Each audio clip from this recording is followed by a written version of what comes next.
Oh, hello, hello, hello. Testing. Can you hear me? Through the system?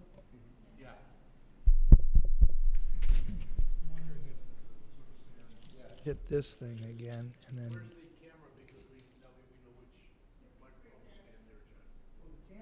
There.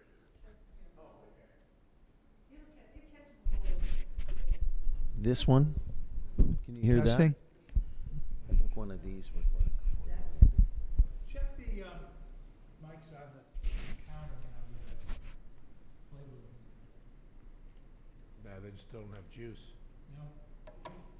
Well, we'll start it this way because I don't need to be in the picture. Just to. I'm the opening act for the program. And I'll just sit down here. And I know the camera will catch me because it does. Well, can everybody hear through the system? Okay, good. Thank you for coming, this large audience that we have tonight. We felt it was very important that this project, which has been in the process for now almost 12 years, has an opportunity to be revisited because a lot of you haven't been part of it from the inception, and to hear how this project has unfolded and where it's gone and a number of steps that have been taken to get it where it is today and where it will be when construction hopefully starts within a year or so.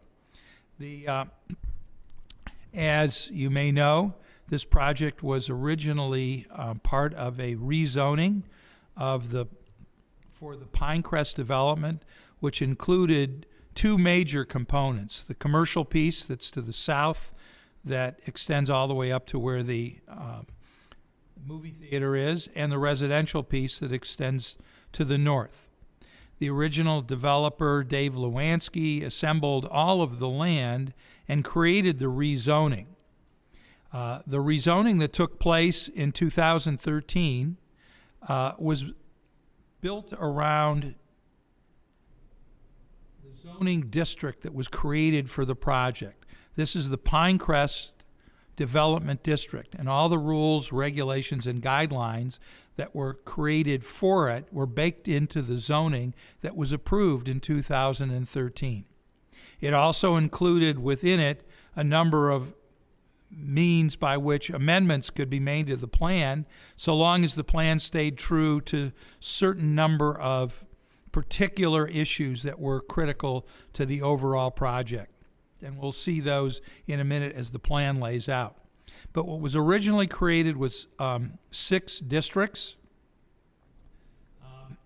We're going to be focused tonight on District 5, which is the residential district. Districts 1 through 4 and 6 are the retail and commercial components of the project, along with what was the Mound District that was created as a buffer zone between the homes on Waterford Court and the development of the shopping center and commercial project. There was a plan that was included in along with the rezoning language so that people could see potentially how that zoning district could be laid out following the rules that were baked in to the Plan Development District guidelines and regulations. What we see today is quite a bit different than that, and the image that you see up on the screen here in front of you essentially outlines the overall project as it was originally conceived in 2013. It was basically a big box strip center on steroids. Not too dissimilar to what Harvard Park looks like over in Warrensville Heights, but the final outcome of the project, which came about largely because of the flexibility baked into the zoning district guidelines and regulations to allow for the development of the lifestyle center that we enjoy today. It has been a great addition to the community with wonderful retailers and some really unique shops and facilities that are all part of it. The original developer, as I mentioned, Dave Lewanski, assembled all the land, worked with the village, and created the zoning district. At one point, not too far into the project, but well into the project, he bifurcated the development into two components: the residential piece that we're going to talk about today, and the commercial piece that's already been completed and has undergone various updates as tenants have changed over the course of the development. The one thing that has been true to form in the entire development, and will continue to be so, is the idea of this being a high-end center and a high-end community that will be resident to new people into the community, that will be reflective of the quality level that is desired and baked into the zoning district regulations.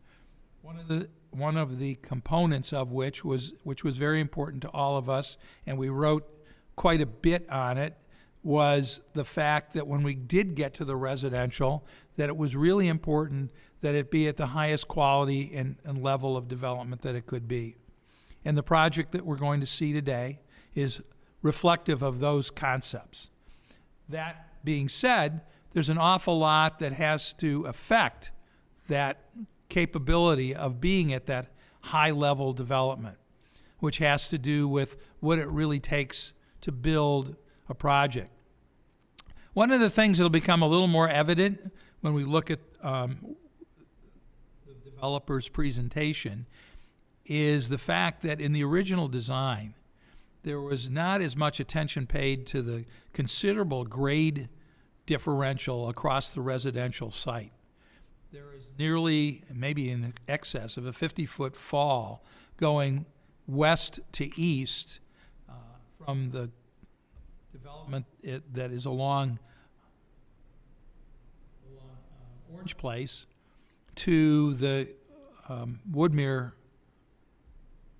boundary. And that, the site development plan that was included with the original concept sort of assumed almost a flat playing field, that there was going to be a flat plane on which you could develop the project, which at this point, if it was really undertaken, would have required a significant retaining wall along the Woodmere border and a significant retaining wall along the backs of the property lines on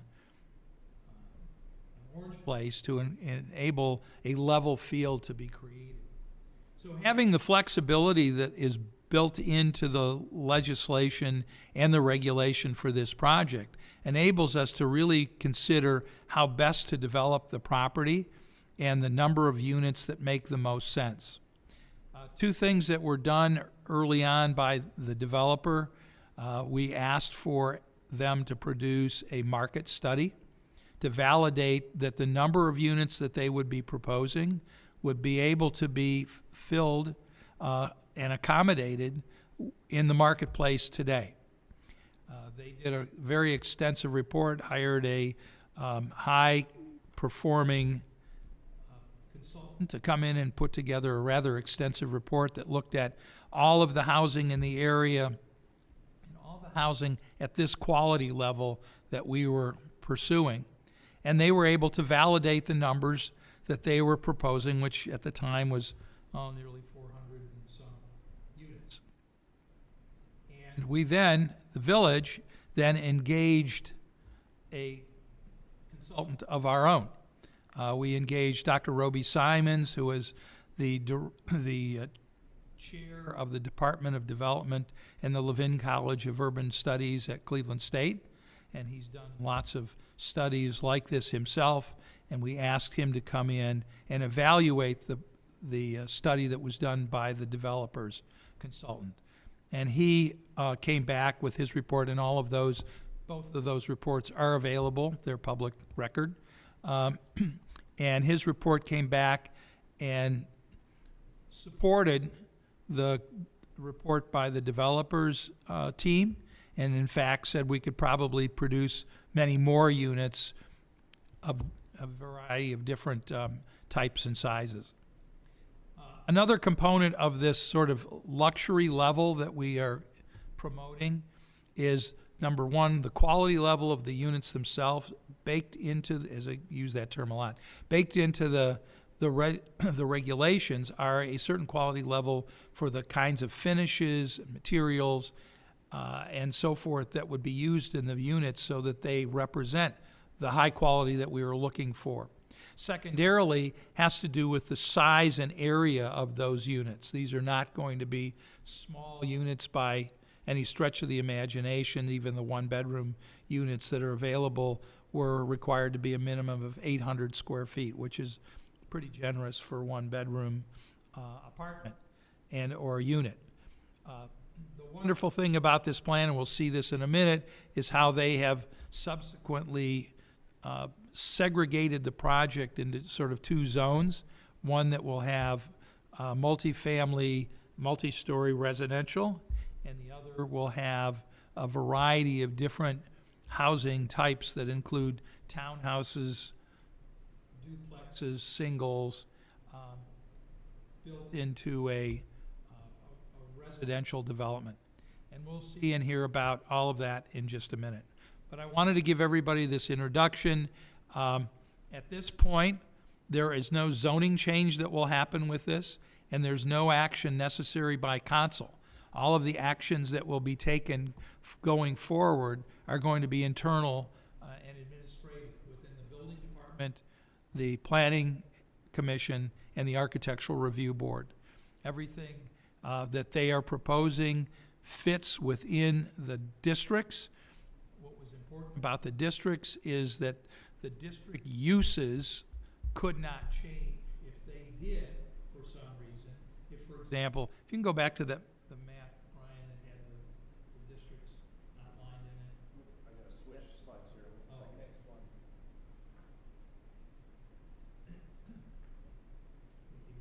There you go. Each one of those, if you will, plan districts, 1 through 6, was delineated at a given square footage or area, and without, those could be changed internally, but not changed physically.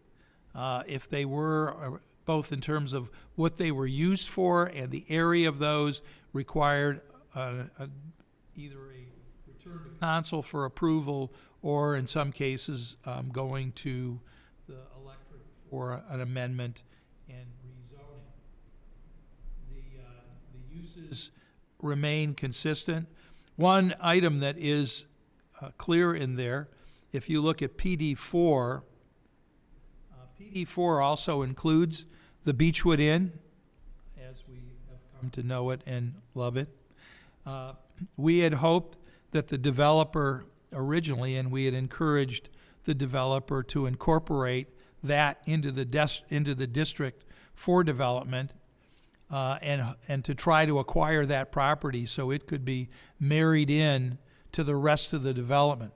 Unfortunately, due to legal issues and financial issues of the owner of the Beechwood Inn, that couldn't happen.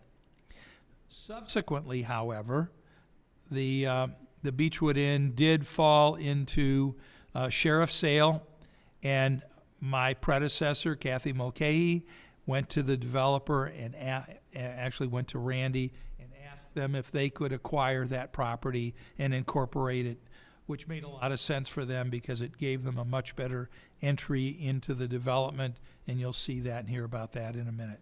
So I think those are the important sort of introductory ideas that need to be shared with everyone. And with that, I'm going to turn this presentation over to Randy Curtis and the development team of Bialowski Partners. Thank you, Mayor. You may somehow want to use this. Developer on the, see what's known today as the Walnut Hills residential portion of Pinecrest development. We haven't put a formal name on the residential units yet. That will be decided in the very near future. As the Mayor mentioned, Bialowski Partners has been chosen to work with me on some of the land planning and the multifamily units at this time. And I'll give a little bit of history about my firm for those who are not familiar. We've been developing in Orange Village since the mid-late 70s. We developed the Orangewood development, the Orange Tree development, which, by the way, was originally zoned for 55 and older with very high density. We actually rezoned it back to single family and built the Orange Tree development, the Orange Hill development, the Villas of Orange, the Lakes of Orange, which is currently being finished up. We sold the developer of Waterford Court a portion of the street that we originally had planned for an individual street. And we had another piece of residential land that we actually donated to Orange Village as a portion for the park, and the dirt on the sled riding hill came from Orange Hill. And I lived in the village essentially since 1983. So I have a long history of developing what I feel are first-class developments. I've always lived in my own developments, or had a family member living in them.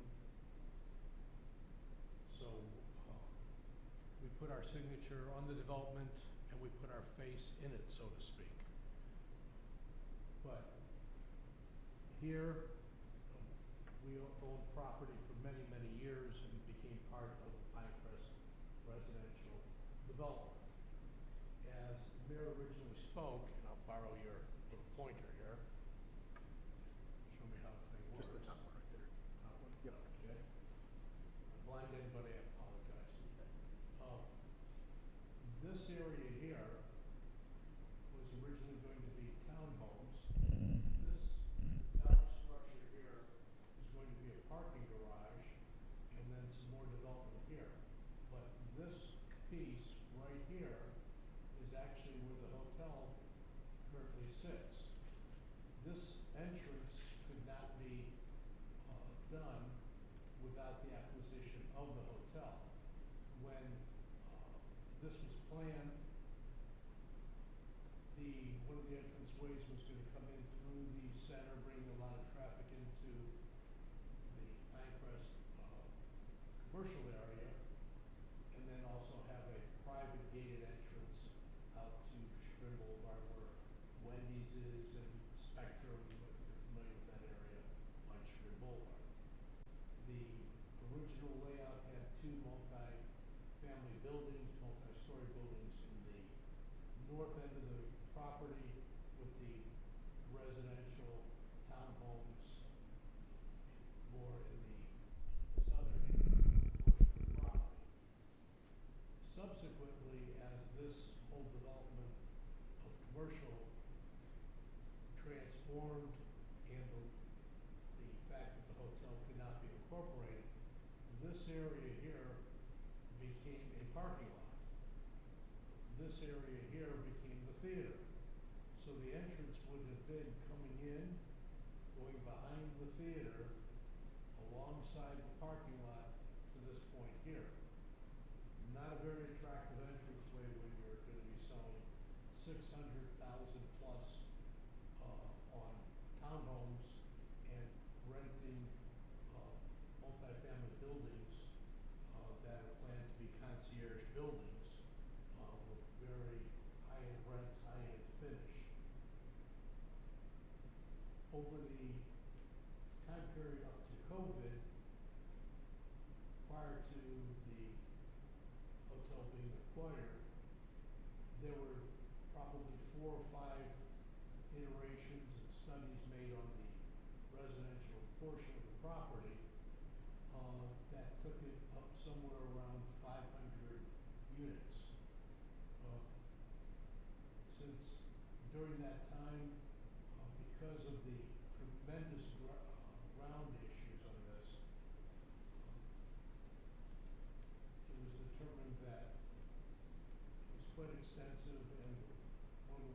pay for it because there was no public financing being issued, was to increase the density. The commercial portion received a 100% TIF, tax increment financing. So they used that to develop this portion. Here, this is not, it has no TIF, no public financing. One thing, Judge's predecessor asked if we gave you a partial TIF and gave the school their money, but we held back on part of the villages, could you lower the density? We went out, hired the experts on our end, did the whole TIF study, presented it to the village hired their experts, they looked at it, and subsequently the administration said, no, go ahead, go back to higher density and no TIF. Stay with all private financing. So we went back to the drawing board once again. At one point, it was suggested by one of the former land planners in the village that along the commercial properties on Orange Place, that'd be a great place to put the multi-story buildings to shield the residential, lower density built property from the commercial. Then it was realized that people on Waterford Court over here, where you can see here's the village line, along here, this is Waterford Court up in here, this is all Woodbury over here, still had the right to not really see this project at all. And that was the reason for this big mound that went in over here. At the time, everybody's focus was pretty much on putting this mound in, blocking out the commercial properties. Not a whole lot of thought went into residential. Plus the fact that it wasn't abutting the property, you actually had to look through the village of Woodbury to see the homes. And if you look at the angle here, where the edge of that mound is, it's not way into here that you really even see anything. And then from these two homes, which are right in the corner, to see the multifamily down here, you're looking several thousand feet through the village of Woodbury, almost out to Sugar Boulevard. The layouts changed and changed and changed, and if you can go to the more current layouts, just before you guys got involved.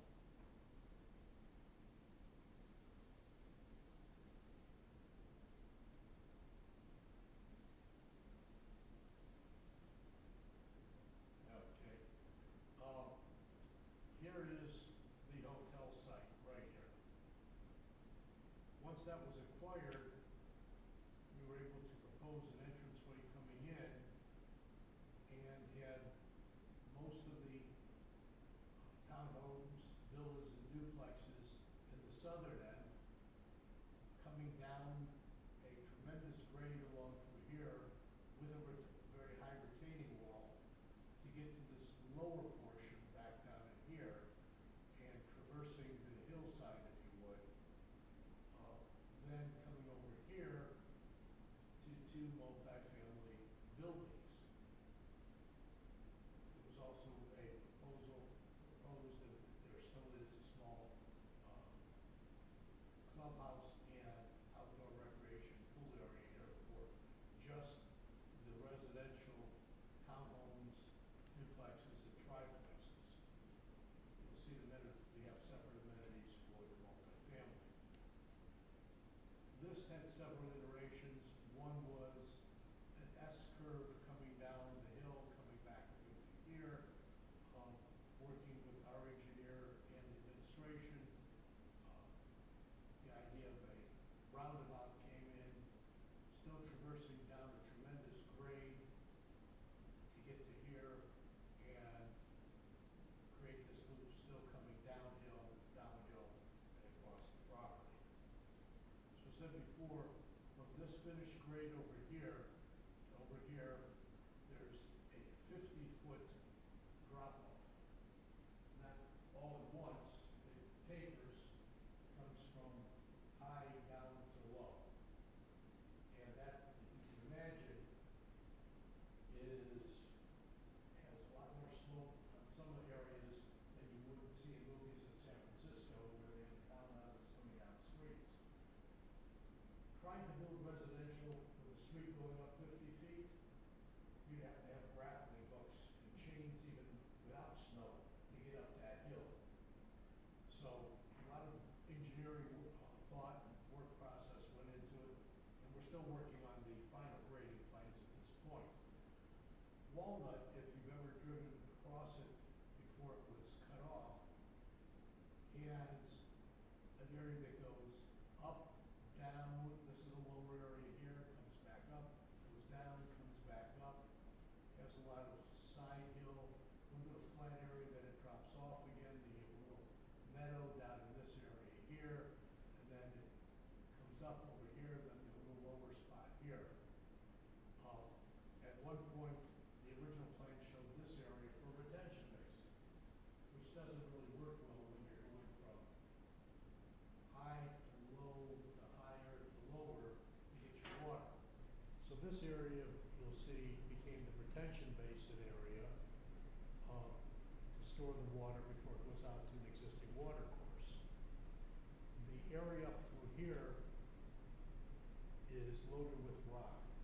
If you park and walk down Walnut, you can see all the rock outcroppings over there. We did dug test holes. We got about 4 feet down with the normal track backhoe over here before we hit rock. Over here we could go a little bit deeper because it slopes uphill over here. So I said this is a low area to the commercial, and there's a hotel over here on Orange Place. And you'll see later in sections how that works a bit to our advantage. So we've done many iterations of it. When COVID hit, Kathy O'Meara asked me to hold the project so that once COVID had passed and it was a little bit more open, we could have open meetings, meet in person rather than just try to do this by Zoom.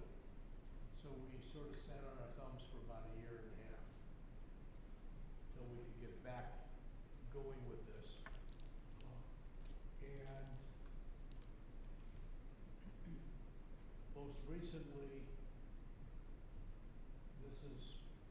this site plan has changed again. When I hired LLC Partners, Jack LLC, who's here at the principal firm, talked to him about the development and gave him my thoughts, and he and his team came up with what you'll see is, I think, a very high-end quality product. As I said, I developed a lot in this community. I do a lot of landscaping. We built quality product, orange tree development. We deed restricted when it was first planned in 2010 to the first all green and sustainable development in the state of Ohio. Those are Lakes of Orange, that much true. Pardon? Lakes of Orange. Lakes of Orange, I'm sorry. Lakes of Orange. Everything that I do has sort of an orange character to it. At one time we used to joke that orange was better than gold because the property values kept increasing and increasing, and they still do. So really we kind of still say orange is better than gold. That's no comparison to Bitcoin or anything like that. So this to me had to be a high-class development.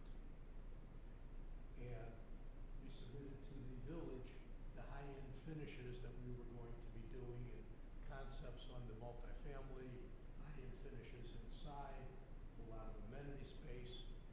And Brian, who's with LLC Partners, will go through the presentation and show you what the multifamily buildings are. the single family, you'll see in the presentation, and duplex and triplex, we wanted to do something different as we've done in other developments. Bring in something a little different for housing that makes people want to live there. A lot of people from the east side have been attracted to Ohio City and the near west side, a little different style of housing. Well, I want to bring that sort of concept into here, where as you'll see in one of the pictures, that everybody has a lot of outdoor space. Even though you're in a duplex or a triplex or a single, you have outdoor space. In those areas, they do it with decks and rooftops for large open spaces rather than a bunch of little small balconies coming off of this room or that room or this room or that room when there's not a lot of area because of the hillside over here that we've got to traverse.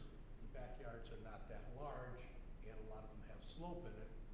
So we wanted to make sure everybody had places to enjoy the outside as well as inside. So that's just a little bit about the history on it, and I'll let Brian do his thing. I may interject from time to time, but Just gonna make this a little bit bigger. You wanna get that, I think it's a phone. So if it's okay with you guys, I'm gonna try to stand back here for the benefit of the microphone. Speak up though, Brian. you have to speak up a little louder. Pretend you're talking Here. to your younger friends. So, Randy, thank you for that great introduction there. Just a little bit about Bialowski. To start, we've been around for 75 years, located primarily in Shaker Heights or Shaker Square. We recently moved down to Midtown, third generation firm. I've been working with Jack for the last 23, 24 years on a whole bunch of different projects, but primarily mixed-use, multifamily development. So a couple just highlighted projects we wanted to show real quick. This is out in Westlake, Ohio. This is Crocker Park. This one happens to be over 3 million square feet, including all of the commercial space. So very similar to Pinecrest in its entire totality. This had perimeter housing, for sale housing, similar to what Randy described with townhomes and duplexes and triplexes. Over 600 apartment units and 3 million square feet total. And it should be noted, projects like this do take time to develop. Crocker Park, for example, took 15 years from inception to its current state, not too dissimilar from Pinecrest starting in 2013 with entitlements to where we are today. As I mentioned, Crocker Park also had the perimeter housing. So just wanted to show this as an example of, integrating a residential feel into a mixed-use overall project or development.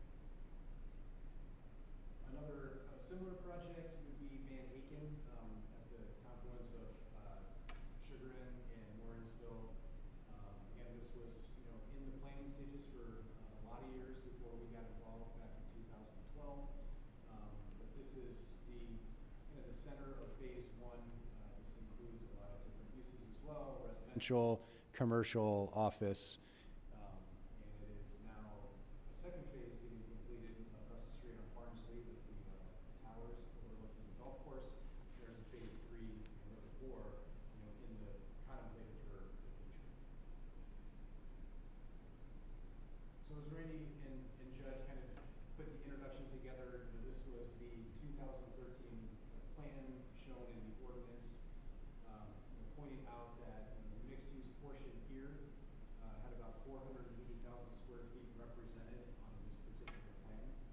As it evolved today, that actually increased to about over 700,000 square feet of program space. When I say program, I mean residential, retail, restaurant, office space, cinema, grocery store. So just an example of how things, really kind of change and evolve and for the better. This has been changed from a vehicle-centric plan shown in the ordinance to a really Main Street pedestrian-friendly. And this is as it's developed as of today. That's correct.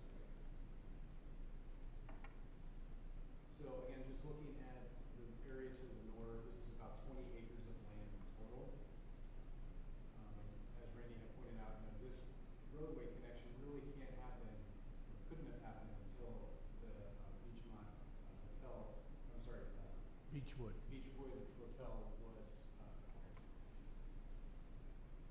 So this previous plan, it evolved, as Randy had mentioned too, because of the topography and how it transverses and really kind of rolls up and down from north to south.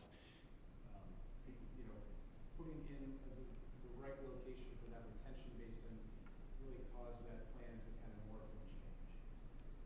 So, other reasons of why it evolved, residential multifamily buildings, the larger footprints, as Randy and Jeff had mentioned, that's really due to size of the units, really wanting to be large, luxurious. Interior amenity spaces for buildings such as these have upwards of 15,000 square feet of interior amenity space that is for concierge desks, fitness centers, club rooms, business centers, everything that those residents in a luxury apartment really are akin to. Not to mention parking that's enclosed, covered, and connected, and really trying to get 2 spaces per unit. The original plan showed 1.5 covered spaces per unit. So, some of the advantages of the plan as it evolves like this, as Randy had mentioned, this is a non-TIF project, so all of those property taxes will go back towards the village and the school district. Randy, I don't know if you want us to speak a little bit about the analysis. We had our accounting firm do a quick analysis, and we used some rounding in some of the numbers because what $600,000 today may well be by the time, a year and a half from now, when this goes through the entire permitting and approval process, could be upwards of $700,000. And the cost of construction for multifamily today is extremely high, plus the land development costs. And we were looking at probably $50 million per building. There's 2 of them, plus what you'll see, 77 residential units, it's about 600,000 plus, to the point where the schools would be receiving, what did I say, 3? About $2 million. About $2 million a year for the schools, and about $300,000 a year for the village. This is only property tax, too. Yes, that's just the property tax. That does not include the portion of income tax for the wage earners that will be living here. And when you're going to be paying $600,000-700,000 for a townhome or a villa, or paying $3 to $5 a square foot for rent, your income level is probably going to be in the upper brackets, where the village should get quite a bit in income tax. We didn't want to just create apartment buildings. We could have used smaller footprints, smaller buildings, but we wanted to make it luxurious, very high-end, something that really isn't in this vicinity. To get anything with a doorman building, you really kind of have to go downtown to some of the newer buildings that have been built. Here we're looking at doorman buildings with, as Brian said, a lot of amenity space, concierge, package rooms, bike rooms, pet wash areas, meeting space, party centers, exercise facility, open air decks, in the shape of when you see the shapes of the building, separate pool area for the apartments, and then an outdoor sun area. There's only 2 other comparable properties in the entire Northeast market. One is 3 Village and the other is Plain East. There's nothing else that's comparable. How about that new development by, in Shaker there, Van Aiken. Yes, at Van Aiken, the amenity there in those buildings, is not up to this, but yeah, that's the same quality at that end. That's not completed yet. So I'll let Brian continue. I think what's really interesting too about the market study that was done is their analysis showed that the amount of residential in this project, the development, really would only yield about 10 school-aged children. And we figured it's probably a little bit light, but probably it's more like 20, maybe a little bit more than that. But we know, the school district has the ability to absorb that number of school-aged children without really affecting the facilities. I even, at one of the previous meetings, said even if it was 5 times what the report showed, call it 50-some odd kids, divide that by 12 grades, plus kindergarten, you're looking at like 4 to 5 kids per grade at most coming into here.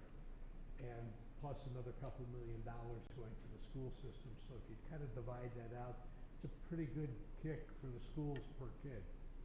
We also know that the school capacity is there because there's fewer kids there than there were before.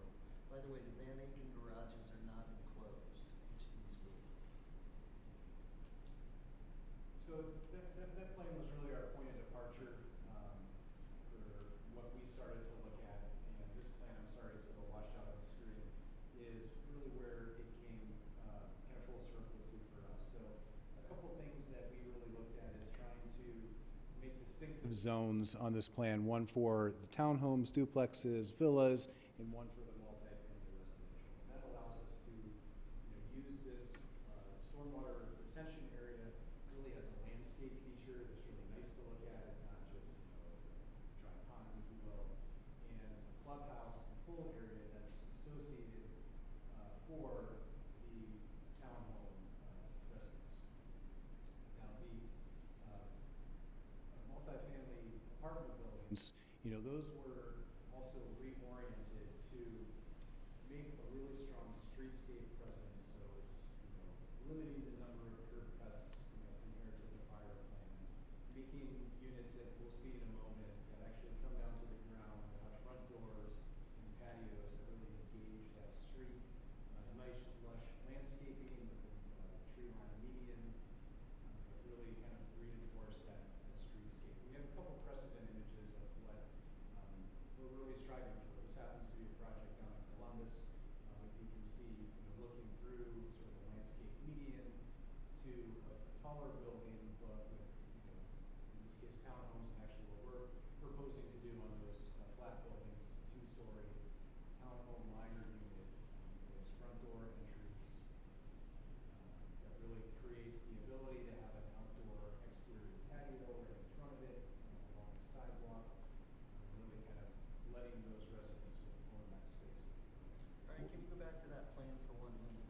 How many, stories is the These multifamily buildings are 7 stories, and you'll see how the setback works. But what Brian's talking about is that rather than blank facade coming down to the street with curb cuts and a single entrance, this is now a residential neighborhood that is very pedestrian friendly, where people will want to walk and feel like they're in the neighborhood. The other difference between this plan and the previous plan is that the buildings have been flipped so that the courtyards are now facing east and west rather than interior oriented. And what that does is to present the short ends of the buildings to the Woodmere residential district rather than a big blank facade.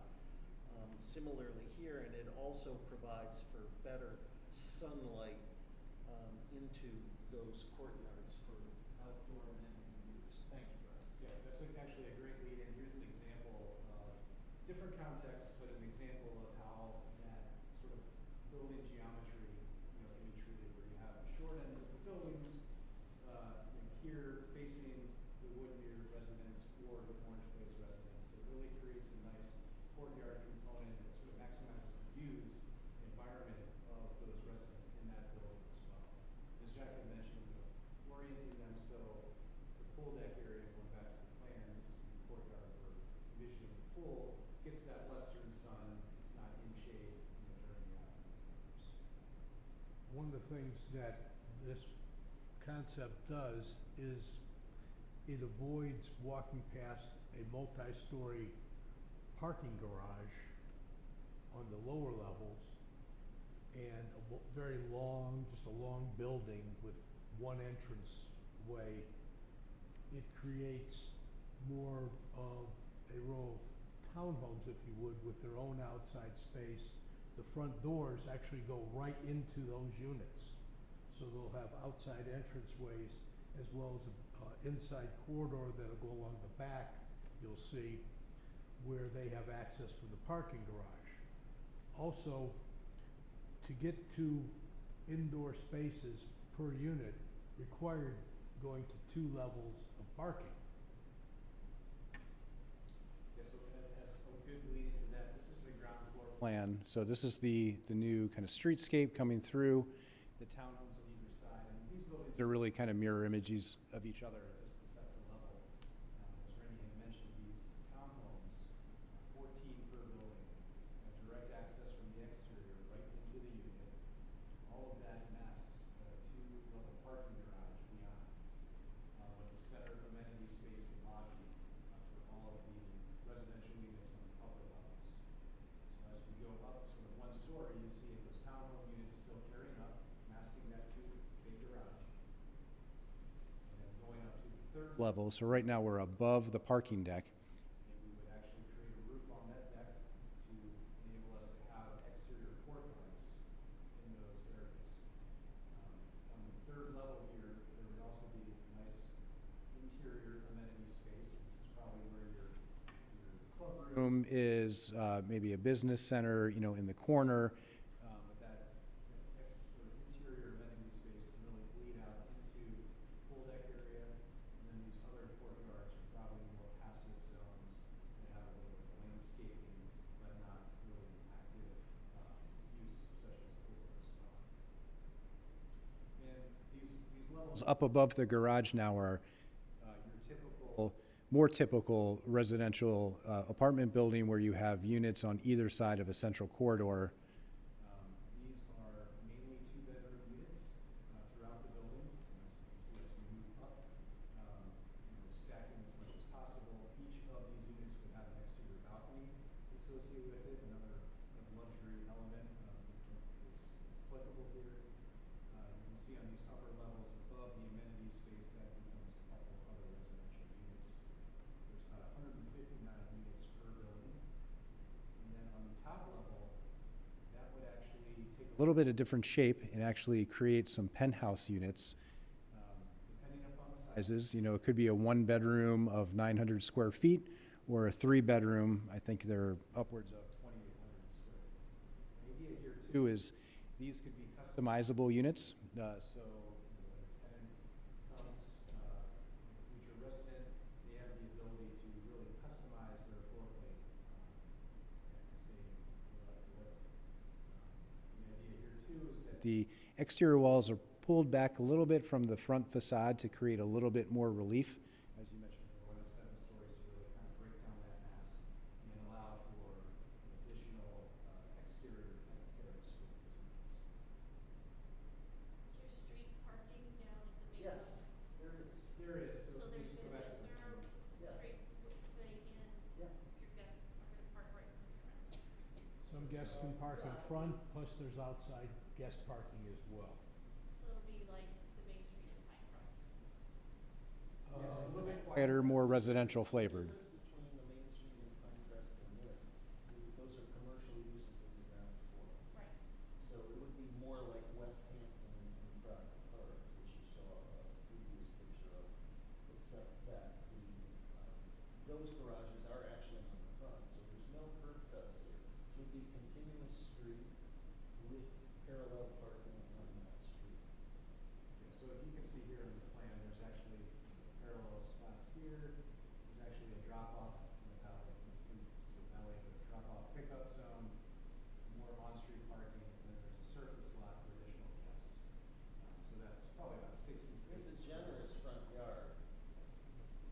all the townhouses, You'll see a section of that. all the townhomes in the front of this building just don't open up out onto the sidewalk. They have their own enclosed, or private, if you would, patio areas out there for their outside enjoyment. And they're segregated from the sidewalk areas. See a good rendering of that in a moment here. So this is just a conceptual representation of the massing. To make a big caveat here, you're about to see some images that could have been just white boxes because we have not designed the architecture yet. But in order to help people get their minds into what this might feel like, there is an architecture that's suggested. But please understand these are only conceptual drawings to show the massing and the relationships between the buildings. And to show how we want to create a lot of outdoor space, because as you can see, there's a hillside that starts rising up across from there, and where you've got to use a lot of the backyard for the grading, you lose the use of it. So we still want outdoor living available.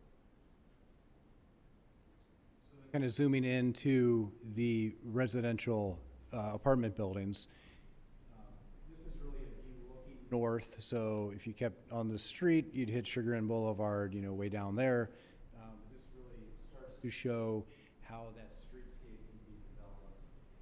Adding in landscaping, having that on-street parking can help sort of create that sense of place there, and patios out in front of the town buildings. So again, as Jack mentioned, this is really just conceptual for representation purposes only, but it's not final architecture.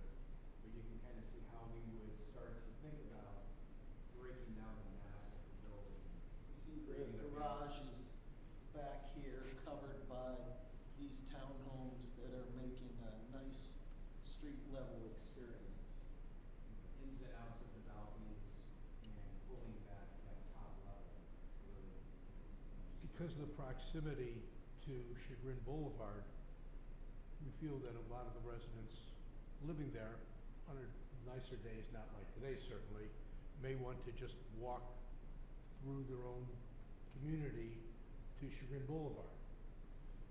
So we wanted a nice streetscape. North of us, you have an small office building.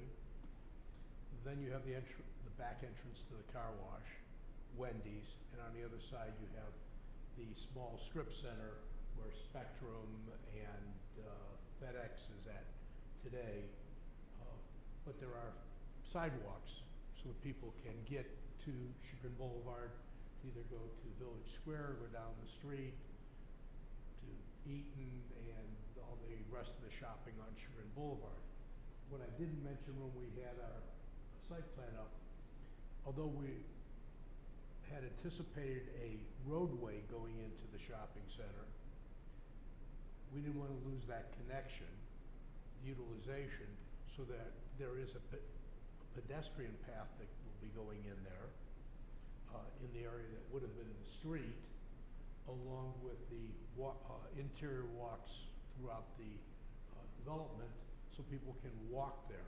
One thing that I've talked to one of the managers of Fairmount Properties, who manages it, is possibly creating in nicer weather, or possibly even year-round, give it a test, is maybe a shuttle service from a couple points within the development to 1 or 2 points within Pinecrest, to bring them more traffic, less cars, and to be able to bring people right there to utilize it, and then instead of having to load their groceries up into their car, go park, and whatever, they take the shuttle service to a central point, be able to be dropped off and take things home that way. So it makes it part of the integral of the commercial, but it's separate and residential, so that you have a high-end, not seen before lifestyle in Orange Village. You can walk to either Pinecrest or Chagrin from this, and some people will be actually closer to Chagrin little issue there at Chagrin Boulevard, you're gonna have to put a light in, because that's a right turn only, and it's a safety issue, there really has to be a right turn only unless they put a light there. Well, it's So going to be a private, that end will be for residents only with a transponder as opposed to So, a I'm just gate. saying when gate. people leave there, they have a hard time getting out. 'cause you Well, can't that's- They would get out. only be able to go right if there weren't a light. Right now, it's only a right turn, and Which they were supposed to widen Chagrin Boulevard in 21. there's, well, there's, happening now. it's happening now. That's What why, year is that? that's why they've already done the taking along the roadway. One of our properties, the old executive caterers, Oh, Uh, right, right. the canopy had to come down because the road would have basically gone right through the pillars, and wouldn't have been a good way to get through, underneath the overhang and around. We offered to put a toll booth in and help pay for the project, but they wouldn't vacate the road even though we own a little bit on the other side. There is an updated traffic study being worked on. Yeah, we're doing we just hired a company to get a traffic survey on this.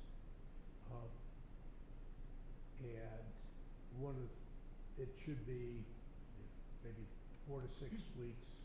It's what they tell me this time of year. I'm looking at probably figure 8 weeks before I get it back. But they looked at the original traffic study they did and said that the way we've got this proposed with the main large entranceway going out to Orange Place, as opposed to funneling traffic through the center or pushing all the traffic out to Chagrin Boulevard. We feel Chagrin Boulevard is gonna be more of like a private exit out, if you would, or somebody coming off the freeway going in, but not somebody who's trying to get in both different directions, because you're better off going out the main entranceway to Orange Place, where you've got a signaled right, left, turn there. You can go pick up the freeway at either Harvard or Chagrin Boulevard, and you have your options to go in multiple directions, as opposed to try to wait for an opening and make an illegal left turn. I think there are 2 points that need to be made about the traffic study. Number one is that when Pinecrest was produced, a traffic study was created. The landlord had an obligation to produce a subsequent traffic study 5 years after occupancy of the facility. Unfortunately, when that 5-year window hit, was COVID, and there was no point in doing a traffic study at that point. So Village told them, let's hold off on doing the traffic study when traffic really comes back. They are now doing that traffic study, the subsequent traffic study, that will look at upgrading, if necessary, any of the traffic facilities that are there for Pinecrest. And at the same time, Randy and his team are doing their traffic study for this development. So we'll have both of those together to look at to see if there's upgrades that need to happen. Along with that, I've been talking with our counterparts in Pepper Pike, Beechwood, and Woodmere about a Chagrin Boulevard, if you will, a Chagrin Boulevard committee that would be made up of the 4 cities who border Chagrin Boulevard, so that we can collectively work together on how we make the best use of Chagrin Boulevard, because it's the lifeline for all of our communities, and look at opportunities for economic as well as traffic and other issues. As far as traffic, it's a state route. correct? It's a state route, and it's and both the state and county, I've talked with DOT on that as well. And, because I'm looking at from the freeway to Lander Circle. As long as you stay in the village, they pay for it. Yeah, right. Well, Woodmere and us are still a village. Right. Beechwood, Pepper Pike, not so much. But we're trying to look at how that might be deployed, and when this becomes a reality, that we can sort of throw the pass, run underneath it, catch it for a touchdown. So, go ahead, Brian. Go back to you in the booth. Just for point of reference, we hired the same firm that was doing the Pinecrest commercial traffic study, so they could take their findings for the commercial and also look at the findings they have and study for the residential and make sure everything sort of fit together. We thought it was best to do it that way rather than have, you know, the right hand and the left hand not knowing what either one was doing. Smart. More efficient. So we thought it would be an interesting to really show how this site sits within the greater context of the area around it. So, again, this is our site right here, 20 acres. And what's really interesting about it is this is the border of Orange Village and Woodmere. So to the east, this property does border Village of Woodmere residential community. However, all of the Orange Village properties are commercial or retail, or in this case, mixed use, but we're backing up to a parking lot. The Waterford Court area, which is part of Orange Village, is actually, as Randy had mentioned previously, it's not touching this parcel. Actually, the sightlines go through. One of the requirements was the visibility. So what we did at the request of the Waterford Court residents who lived in that corner was wait till winter time when foliage is down. I thought you were gonna say wait till Randy moved. Go ahead. You mean for Ricky to move, yeah. Yeah. That too. Oh, he did, which he did. But while he was there, Yeah. we went in wintertime in February, this past February, with a drone.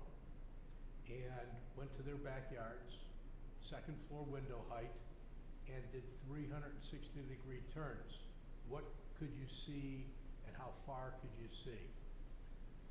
In one backyard, all you saw were their trees, that wall of trees that had been created. The other yard, there were small opportunities, wind pockets to possibly see something. But again, looking way through the village of Woodmere.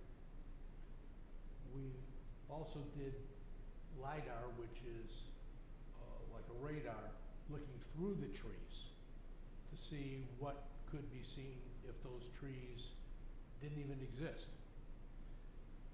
We then went over to the area of the apartments, flew the drone up to certain levels and did turns. It was up to 120, almost 120 feet Yeah, 25 feet.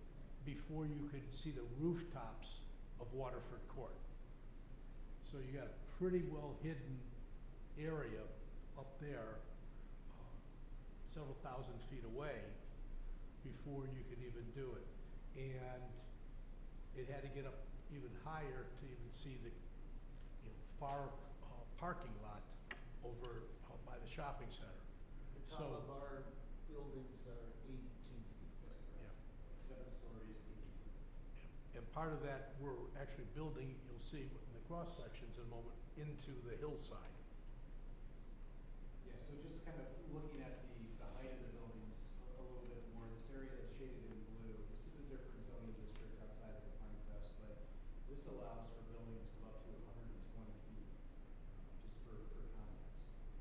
So, you know, some of the buildings along Orange Place, along Harvard, you know, you have Orange Place itself, it's a 5-story building, but really it's really 6, 6.5 because of the mechanical penthouse.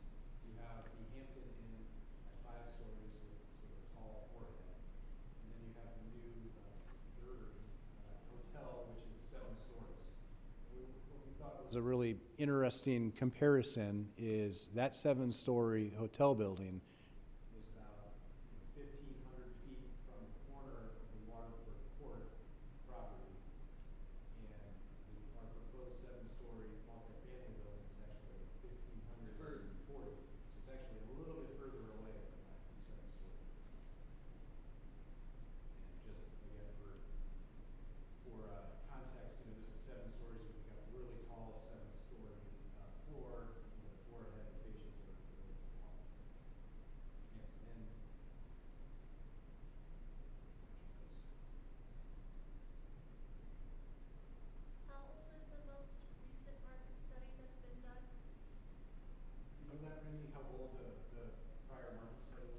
It was done, probably around 14, 2014. right around No, 2014. I think it's more recent than that. Well, we had updated it, Yeah, oh, that's right, you did update it. So 10 years ago. a little less than that, yeah. But it's been continual, and the market study just didn't take date certain. It looked at projects on the books in other areas around Projects that are unfinished. that are now finished and being occupied. So Rick, I mentioned before, you know, a cross-section through the site. So what we're about to look at is kind of a cross-section from Orange Place all the way to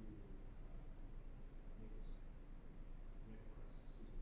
So on the top here, this is Orange Place, cutting through the three-story hotel with its gable roof. As it hits our property and comes down to topography, you see here how this western apartment building is actually nestled into the topography a little bit, so that first What we're level. drawing is a blow-up of that. Yeah, right down here. The first level, ground level apartment is actually nestled into that topography, so we're using that to actually retain a little bit of earth. As you come across the site to the second apartment building, down into Woodward. And as we sort of showed you those precedent images before about the buildings, you know, with the narrow face kind of facing out, it really does break down that mass, you know, along those property lines. I think the other thing to note too, it's 7 stories. Because of the topography change, this building is effectively the same height as that 3-story, you know, with that gable roof hotel on the place.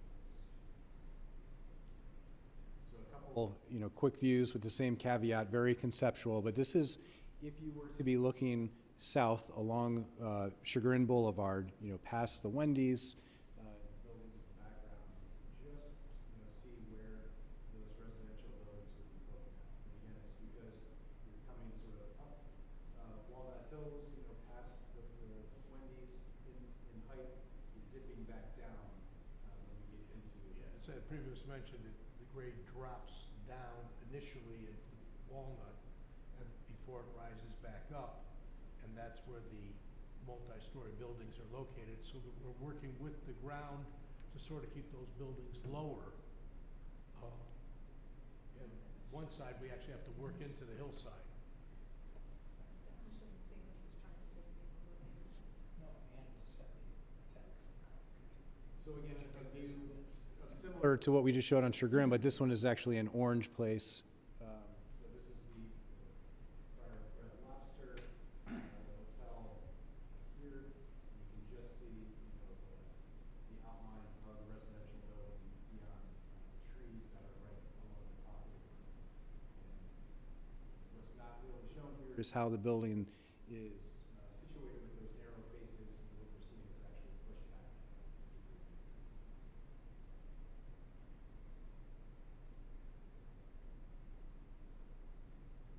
So that really is it for the slides we wanted to share with you. Happy to answer any questions.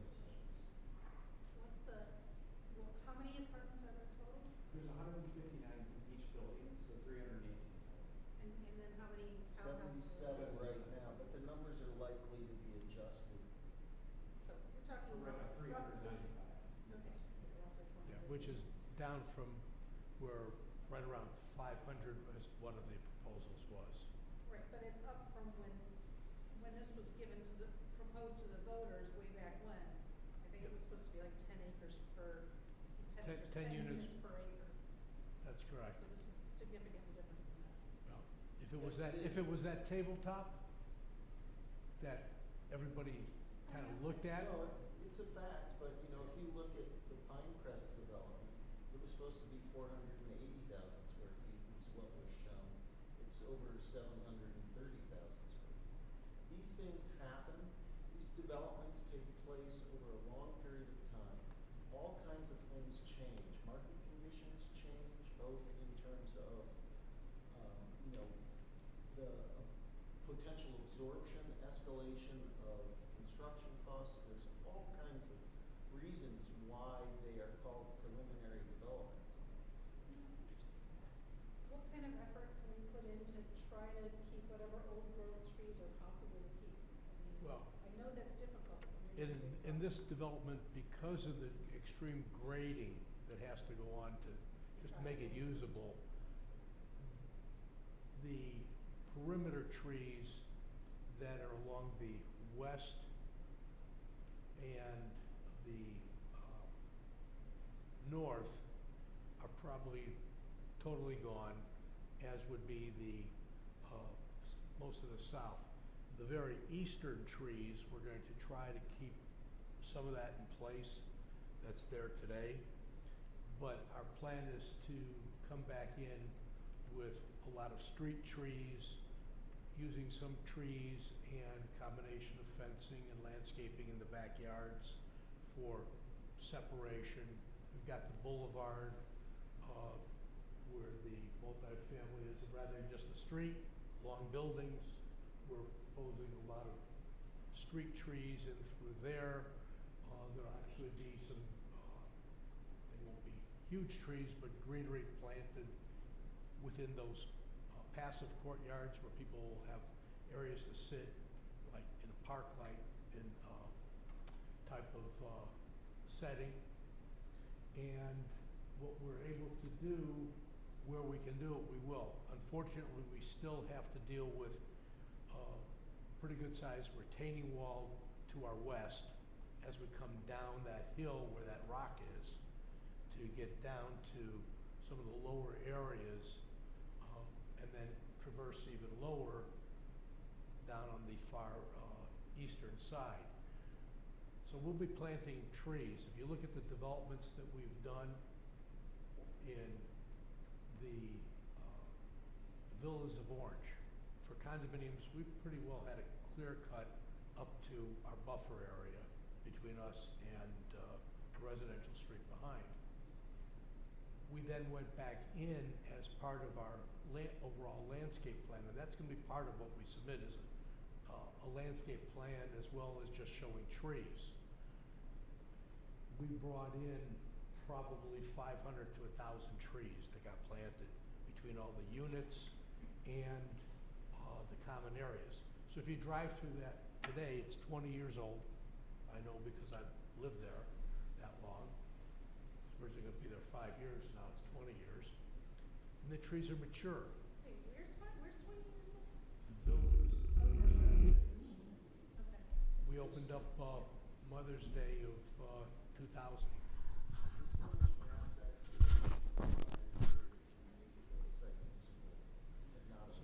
But we planted, and if you look at the Orange, the Lakes of Orange, not only did we have common area landscaping that went in, but we had minimum requirements for each and every individual home that went in. Where it wasn't a public street, where it's a private street, we still required the equivalent of a street tree, if you would, plus other trees, landscaping and bushes, so that as time goes on, and it's only a few years old in a few of the areas, those trees start maturing and creating a very lush landscaped area around the homes. Orange Hill, the first phase of it, not only did we have to clear cut it, we found out that it was a garbage dump that had been, that's right, Orange Hill was a community garbage dump for many years. And when we started excavating for the street, we pulled out over 200 dumpster loads of tires alone, and had to clean that soil up and all the rest of it that goes along with it and ship it out and bring better dirt in, yet we still had enough for the sled to go. So we like to put in landscaping. We like to put in a lot of flowers at the entranceways. I like to create entranceways in communities that people say, hey, you know, I'd like to live here. Look at how nice this is. One of my plans, on a personal note, was to move to the lakes. Well, I don't spend as much time in Cleveland as I used to, although I still have a home in Orange Village. So rather than build another home there, my thought at this point is to move to one of the penthouse apartments. That's the reason I wanted luxury buildings, lots of amenities, so that I go from here to here in Orange Village and stay in the village. As I said, I've always lived in my own developments. You keep referencing high-end quality finishes, and high-end quality finishes is far different than high-end main building itself. Oh, the buildings themselves will be high-end as well. Are they gonna be 2x4 construction in the townhomes? They haven't been designed, but if you're talking about for energy savings Are and they things gonna like be green that, certified? they're going to be green certified. The codes today are, if you just follow today's building code, you'd be green certified by the National Home Builders Association National Green Building Standard. And you would get to silver LEED and the, I'm very familiar with codes requirements. For many years, I worked with the National Home Builders Association on their committee, their codes committees. And I foresaw what was coming down the road. Hence the reason, back in 2010, I deed restricted the lakes to be all green and certified, whether it was LEED for homes, the National Green Building Standard, Energy Star, or if there was another nationally recognized program. The codes are changing today. You talked about system side of 2x4, and then you have your your wall sheeting, your siding. Well, that's gonna go by the wayside. you have to have. They're gonna be requiring 1/3 of the insulation to be on the outside of the wall, plus So whatever are you put these inside. homes going to meet what's upcoming instead of what's already established? That's the way I like to build, and that's the way I've deed restricted the lakes. But I think your residents are going to be looking for that. The people that are moving into these developments are aware of and sensitive to environmental responsibility in the homes that they live in. And in Orange Village, we're fortunate we have the Orange Goes Green certification program that I've talked to both Jack and Randy about. Randy's familiar with it, that they at least take a look at that, whether he goes to the NAHB Green certification program that he promoted in the Lakes of Orange homes.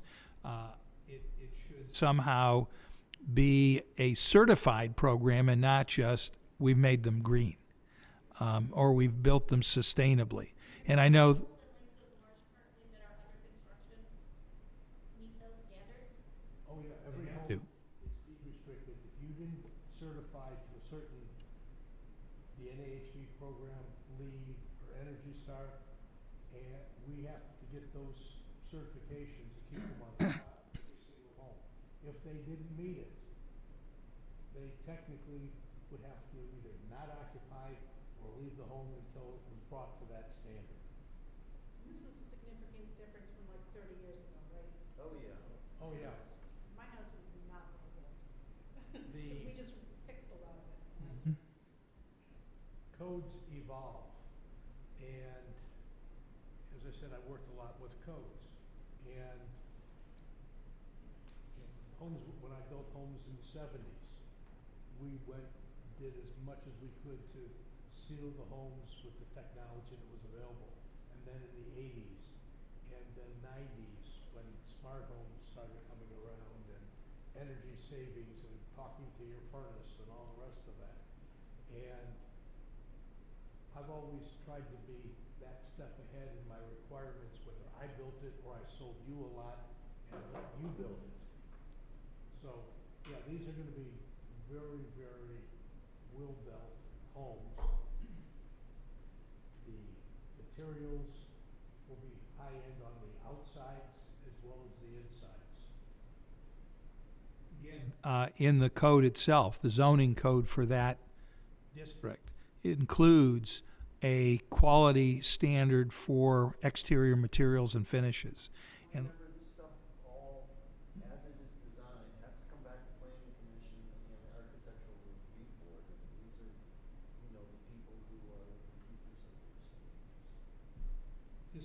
to that point, there'll be an article in tomorrow's e-news about the project and the next steps that will be taken on part of the village, and the preliminary development plan submission process, what's included, what's required, what the expectations are, what's approved and how it's approved, and then the next step, which will be the final development plan that will be forthcoming thereafter for the project to be able to move forward. The critical thing at this point, relative to Randy and his team and to the village as well, is getting that preliminary development plan to the commission and the design review board for consideration so that it can be approved, and then finally the Beechwood Inn can be removed from this world. And we're hoping that that can happen sooner than later, and maybe early next year having that approval take place. Professionals burning the midnight oil, except getting them to work this close to Christmas and New Year's is just a bit tough. Problem. Understand. Voicemails when I tried calling people today. Understand. Thank you. Well, are there any other questions or comments? I want to thank the extensive audience that came to join us tonight. I hope you appreciate the time and the effort on the part of the developer and his team to present this. I think it's important that we be as transparent as possible to share with the community what's going on, how it's going to happen, so that there's an opportunity for some dialogue where it might be appropriate. And I want to thank the team for coming out this evening and making that presentation. The same presentation you heard tonight was previously given to the council in two separate meetings, so we didn't have a sunshine law conflict. And the reception by the members of council was quite good, and there were good comments and suggestions that came from those discussions as well. And we wanted to get this all in before the Christmas time, and also given Randy's back and forth travel to Florida and California, we had to figure out how to make it work on his flight schedule. So thank you, Randy. Thank you, Brian. Thank you, Jack. Thank you, Stacy. Thank you, Amanda, and of course,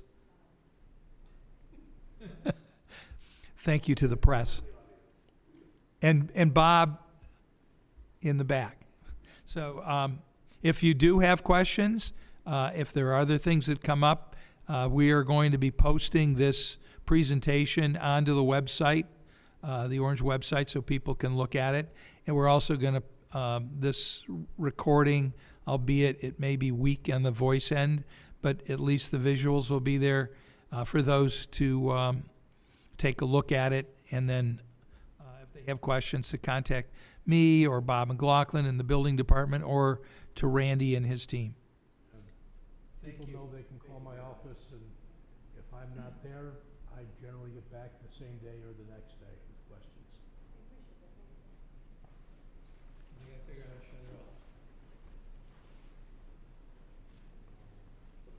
Anna told me how to do this.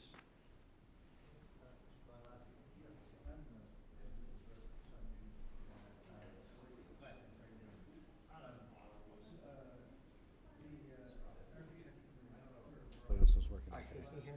Okay.